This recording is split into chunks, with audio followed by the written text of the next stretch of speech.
Hey everybody, welcome back to Frequency 140. We got another top three for you. What up? So again, sticking with wrestling, we had the Halloween Havocs a couple weeks ago, and Yes. then now we got Hell in a Cell. So we figured we would do since WCW had Halloween Havoc, the closest thing that they've had is Hell in a Cell. That's right. So with and also Bad Blood's coming up October 5th. Please go watch it. Yes, please. It's in Atlanta, Georgia, where we oh, live. my word. Oh yeah. We don't have tickets. That's With okay. CM That's Punk fine. and Drew McIntyre. We can maybe hang out outside the arena and figure something out. Yeah. It'll be cool. Something We can will go happen. Yeah. tackle Simon Miller or something.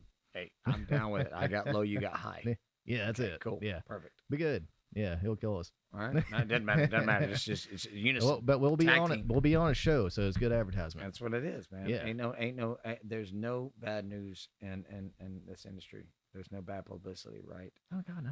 All news is good news. Yeah, that's Saying. it, man. Especially if you and I tackle. Yeah, I know. God, yeah, dude. it'll be great. It'll be epic. Come on, Simon, give us a I'm thumbs just up. saying. All right, come on. Here we go. All right, we'll Yeah. work that. We'll make that happen. All right. So yeah, all right. So we're gonna do top three Hell in a Cell matches. Okay. So I'll go first. Okay. So speaking of which, when most people do these lists, there are two matches that are always number one, number two. Yeah. So I mean, we all know what these are. I mean, okay, so it's the inaugural Hell in a Cell match with Shawn Michaels and Undertaker from Bad Blood '97, which is amazing. Please go check it out. And then the next year will be 1998 King of the Ring with Mick Foley and Undertaker, which is legendary. I agree with you. We'll take those two off the table because those are just what they are. They're just classics. Yeah, Just go we watch know them. that. We know that. Just go watch them. So top three other than Absolutely. All right. Yeah. All right. So I'm going to go with Armageddon 2000. Okay. So it was a six-man match. It was Undertaker versus Rock versus Austin versus Kurt Angle versus Triple H versus Rikishi. Okay. So this match was All just, I mean, you talk about like attitude era craziness. Man, we have to build this thing. That's Yeah, it. yeah, I mean, throw them it's- in there. Yeah, and it was just nuts. I mean, I still to this day go back and watch it just because of the just madness of it. Right. It's just fun. Right. It's just fun. We talked And- about this before the show, and you brought up a good point. That era of WWE was true chaos because they've already defeated WCW. Oh yeah, There's nobody left to there's compete nobody left. against. Yeah. Literally, you're swimming on your own, trying to figure out what we're going to do next, right? Mm. So that's what you got. But I appreciate the fact that, like we talked about it before, is that even knowing that you basically demolished your entire competition, you are the giant. You're standing around looking at the world, right? Yeah. You're looking over all of it. But you got to do something. You got to deliver. And boy, they did. They just threw it all in there and go. Oh yeah, You know what I'm it was a saying? fun match, man. I mean, you got all your angle slams, your rock bottoms, your middle fingers, Right. stunners, and then of course the biggest spot of the match was I don't know how they convinced Rikishi to do this, but so the Undertaker and Rikishi on top of the cell. Oh yeah. As anybody, I'm sorry, I didn't mean to, but that's how they convinced him to do it. They said, Yeah. "So we want you to do this," So- and he's so- like, and then they just literally wrote out a number and then when he said no, just canceled out the number and just took it up by 5 Yeah. So until he said yes. he didn't do it for the Rock then. No. He did it. He did it for the money. Oh yeah, Yeah. as he should. Yeah. God bless him. Oh yeah, no, yeah. Rikishi's amazing. But like, yeah, but they're on the top, and I'll try to put a picture up if I can, and like literally to his back. I mean, have you ever like literally just fell backwards? Unfortunately, yes. Yeah, not what you want to do. Yeah, no, but have you done it on purpose? No. Okay, so this is what I'm saying. This is one of the craziest Right, spots right. you'll ever see. This could have went haywire so bad. You got to trust the people that you're working with, brother. Yeah, I mean, with the That's dead all man. it is. Hey, with the dead man, I mean, Right. if you can't trust him, who can Right. you? And like literally, they line him up, and Undertaker choke slams him off the cage into this big haystack. Why the haystack was there, I don't really remember, to be honest with you. If anybody in the comment section wants to Let us know, please. let us know. We would But appreciate yeah, that. I remember seeing that, and I was like, I can't even fall my back backwards on a trampoline. Thank you. hardly. Like, And how haystacks do are not you- flexible. They hurt. yeah, no, yeah, it Yeah, was a wooden like truck bed, Yeah. like, and like I don't know how on earth I mean, I don't know. Even with the money, I don't know if you can convince me to do that. You don't think so? I mean, if I have the Undertaker doing it, yeah. That's what I'm saying. I mean, it But depends on who you're working with, right? Yeah, exactly. Right. But if it's freaking, I don't know, some indie wrestler, You're not doing that. yeah, no, I agree with you. But I agree with you. I think that that moment, that spot, yes, and that again, all praise to the Undertaker and the profession and everybody and Rikishi and understanding Absolutely. how this again. And it's a moment. When we talk about pro wrestling, we love pro wrestling. We're Absolutely. not under any. We understand that it's choreographed. I mean, but I don't tell me it's fake. Do not tell me. Yeah. Don't tell me it's fake. Nope. All right. Ain't.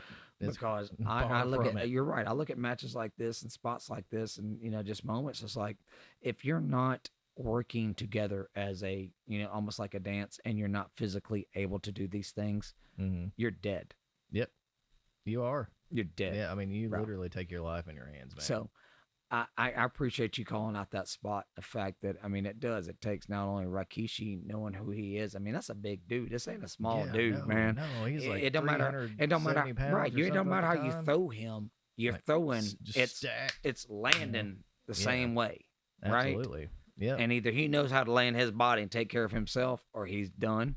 And same with the Undertaker. Either he knows how to handle someone, or he's gonna mess him up. You take her to line him That's up. right. I mean, like, dude, if that, oh Lord, So I appreciate go that. You're so right. wrong so Even with fast. everything thrown in, they still made time for spots like that, and understanding that that is a part of the art, and this is a part of the athleticism. That you're not going to get these spots thrown down if people can't do them.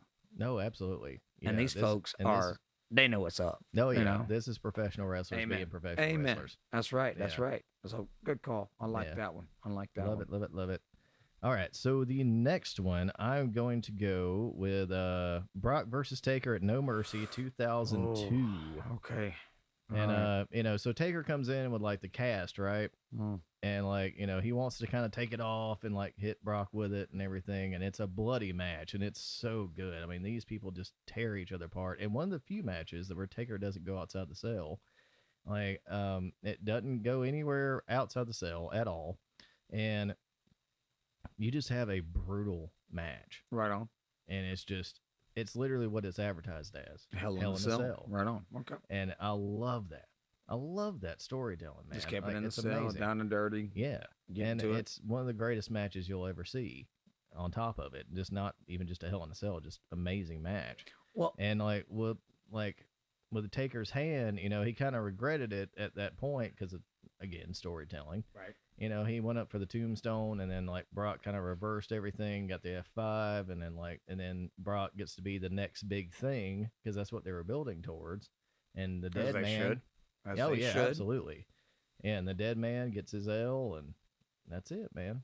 And it was a fantastic match and good building from everybody in there, man. I appreciate that take. Do you and since you obviously you've watched it and studied it, do you think that, and of course it never happened, this is kind of one of those unanswered questions. Like, what ifs, right? Yeah. Because you have that match and they put on a phenomenal performance, right? Yeah, it was awesome.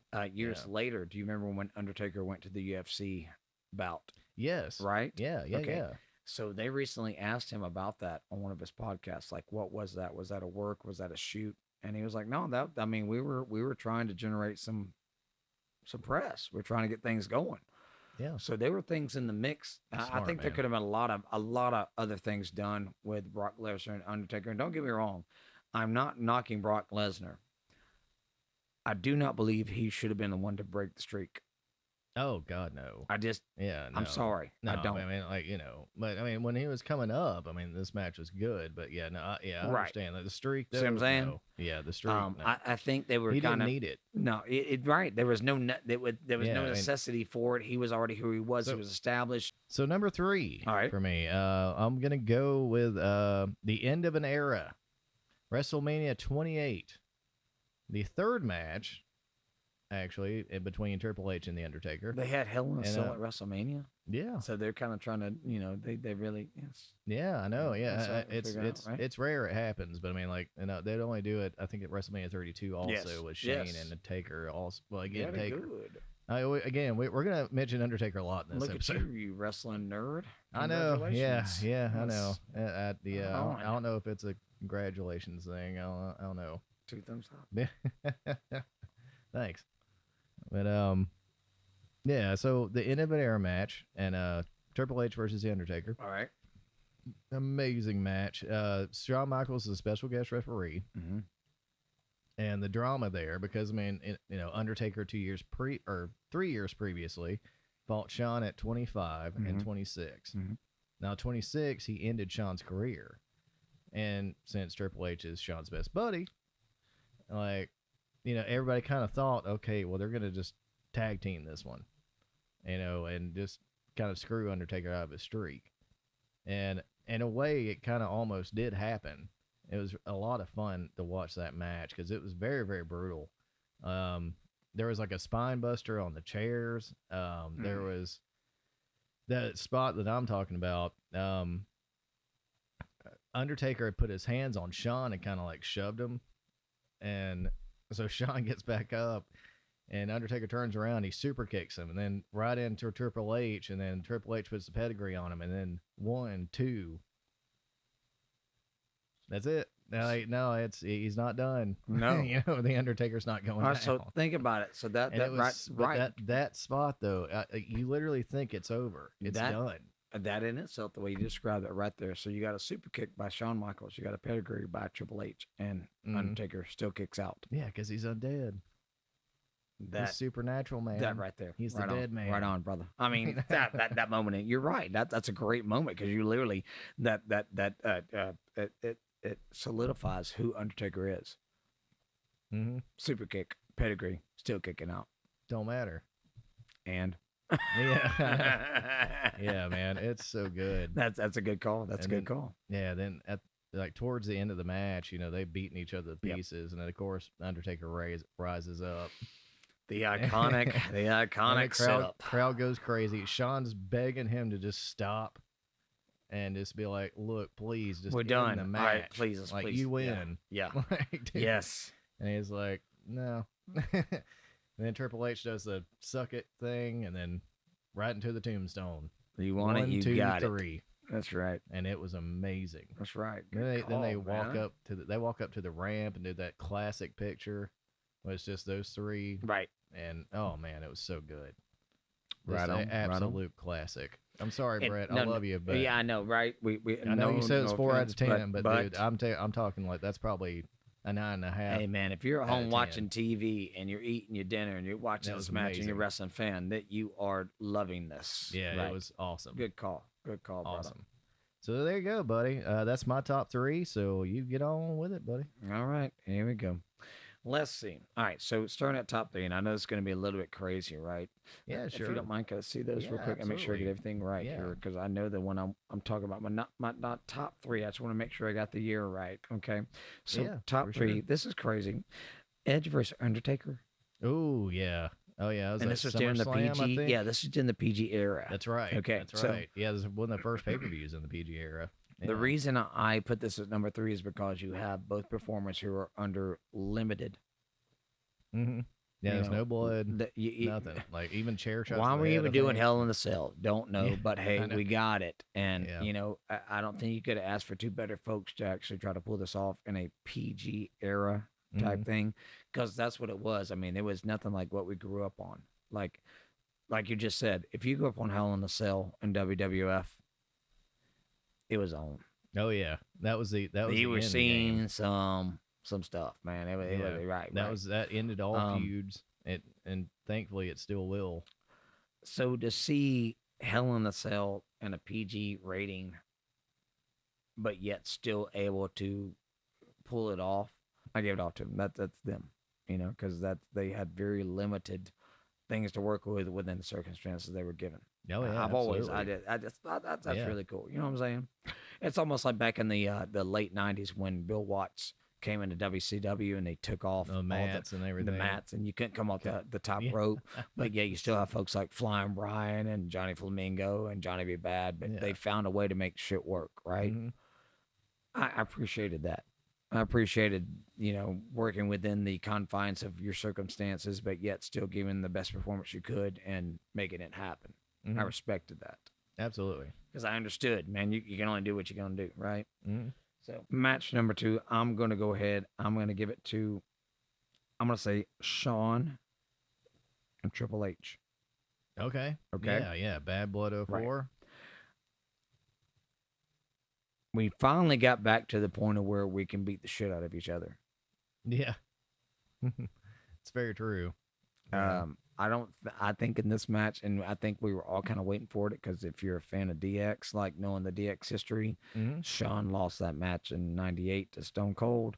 Yeah. Within the next week, Triple H has a new formation of DX. Shawn Michaels is nowhere around. It's, whatever. Yeah, for the next 4 years. Right. So DX is DX without Shawn Michaels. Now you have Shawn Michaels coming back and going against the person that basically he was a mentor to, and now took over the DX, and now they're facing, right? Yeah. It was a long time coming. Yeah. And boy, they delivered. I thought, they did what they needed to do in that match. Yeah, this was very close on my list. That's a good one, man, because like that match, it's about 40 minutes long. It's a long awaited payoff for damn sure. I mean, right? Yeah, it's crazy because we come back in 2002. Right. They'd have that awesome SummerSlam match. Right. And then Shawn would go on to win the belt, and then they would end up about a year and a half later doing a three stages of hell match, I think. And I could be wrong on that, but I think I'm right. No, they went through a whole run. Yeah, you're right. row. But just to get them in that, but then the sell though, that was the payoff. That's what we wanted. That was it. You're right. That's the payoff. And there was blood everywhere. I mean, the mats were basically red. Right. And that's the thing. I give all props to both performers. But I think as a fan, that's what I was watching, is as a fan, no matter if you were a Triple H or a Shawn Michaels, you got what you wanted to that was a match. You got what you wanted. They got their licks in, man. I felt validated. Yeah. and I was a Shawn Michaels fan. You know what I'm saying? I was too. So watching it, I felt like, all right, either way, man, it was both performers did exactly what they were supposed to do. Shit, 10 out of 10, man. Right. So that's number 2. And then now, oh my God, how we top this? Well, how we top this is what we're gonna do is we're gonna take the man, Cactus Jack. Yeah. Triple H. Yeah. Hell in the Cell. That's right. Oh yeah, dude, that match. Oh my goodness. That was the career-ending match for Mick Foley. Of course, we all know that nobody retires in professional wrestling. But again, this is a match to where you saw Triple H, who wasn't the youngest, but in the way that they look, aesthetically, for sure. Right? Yeah. And I'll admit this, I never thought much of Triple H until Royal Rumble 2001. Yeah. Also with Cactus Jack. That's when Triple H showed me that this dude's for real. Because he got out of Shawn's shadow. Dude, he took a lot. To me, that's what it was. Yeah, he took a beating. Man. Yeah. I know we probably talked about this, but there is a spot in there where he goes on the pallet. Right. And there's a piece of pallet stuck in his leg. And he wrestles with it for 10 minutes. So again, don't knock Triple H. I understand everybody's got their opinions, but the man proved himself. He has been able to hold his own and will get in there and do whatever you need to do because he is a true professional. Absolutely. Triple H, you want to come on our show anytime? Come on now. I know we can't afford you, but either way, just saying. Hey, yeah, if you want to do us a favor, though. Hey. So we like Motorhead too. Absolutely. Yes, we do. But when I saw this, when I saw this match and I'd seen the Royal Rumble match and then I saw this match, I thought these are two individuals that, even though they know they're maybe later on in life, again, they're giving you all they got. Mm-hmm. You can watch this match and there's not a point where you're like, oh, you're not, number one, you're not faking a Hell in a Cell. Mm-mm. No, you can't. You're not. There's never a point where you're going to a Hell in a Cell and go, well, any participants, any Hell in a Cell you've seen, and what happens is, and I appreciate this too. We've seen this too. If you do go into a Hell in a Cell, not understanding what it is, inevitably you have somebody on the other side of the ring that's going to educate you as to what you're a part of, right? Sure, as it should be.